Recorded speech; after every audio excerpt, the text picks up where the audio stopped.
Trending news on Jackpot Media. The headlines.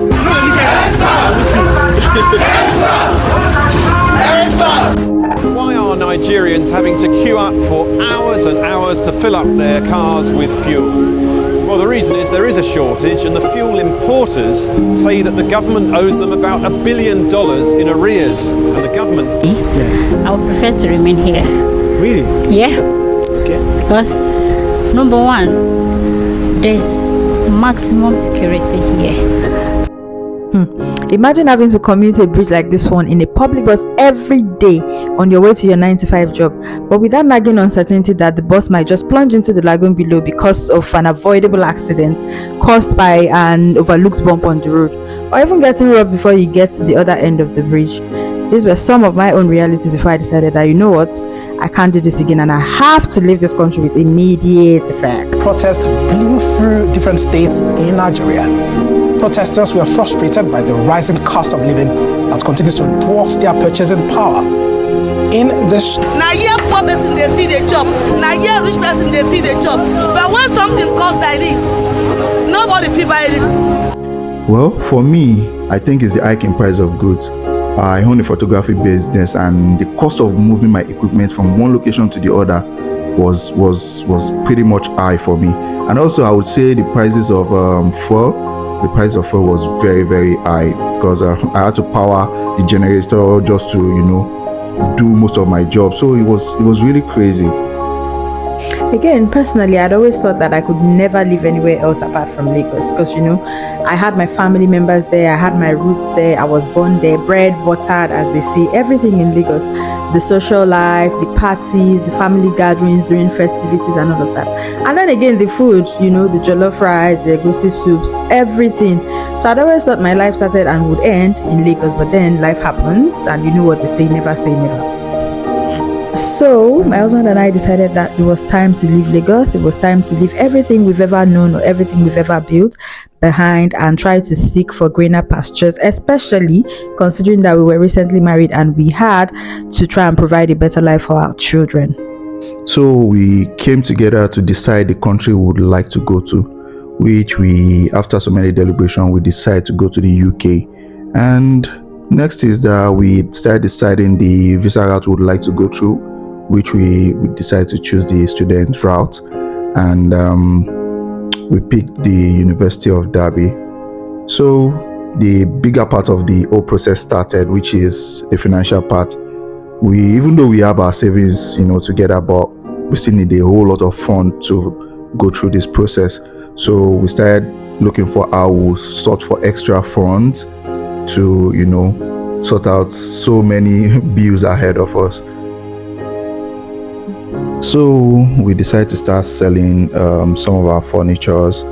It was a risk we were willing to take. We don't know what the end plan will be, but we are not sure of what's going to happen. But we just decided to take the chances. And for the photography business I was doing, I had to just sell most of my equipment, let it go, shut it down.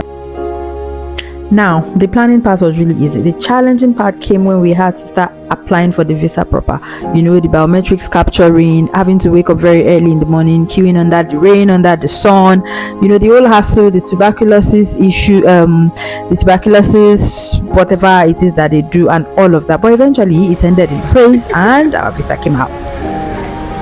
Let me see. My wife was so happy. She was in cloud 9. I was happy also, but I was keeping my cool. Like, okay, we have this. But we're so grateful. Yeah. You don't want to open it. Open it now. Open it. Let's see. Okay, so after we collected our visa, we had to start packing. We didn't have enough time because there were some delays with the whole visa processing and all that, so we had to start buying. And trust me, I bought as much as I could. If I could buy a whole cow, I would have done that. So we started packing, bought a lot of food stuff, and then before we knew it, the D-Day came. So this was us on our way to the airport with some of our family members who went to just to bid us goodbye. And then on getting to the airport, we did the check-in. There were a lot of them, different stops. This was me checking out my feet. In my mind, I was already escaping. I was just singing, I don't escape, in fact, I think I did a video with that particular sound. I'll post it one day. This is my husband. In his head, he still could not believe it that this was happening, but he was also checking out his feet at some point in time. And then again, to more security checks. We waited at different stops. We did some content, took some pictures for content, which we'll post subsequently in some of our other videos. And then again, even more security checks that we did. And finally, the reality set in. We took a picture with our passports. I had to show off my wedding ring, of course. And this was our final waiting area before we boarded. And I was making sure here that all my things were complete. And then finally we boarded. We used Ethiopian Airlines. That's a free ad, by the way.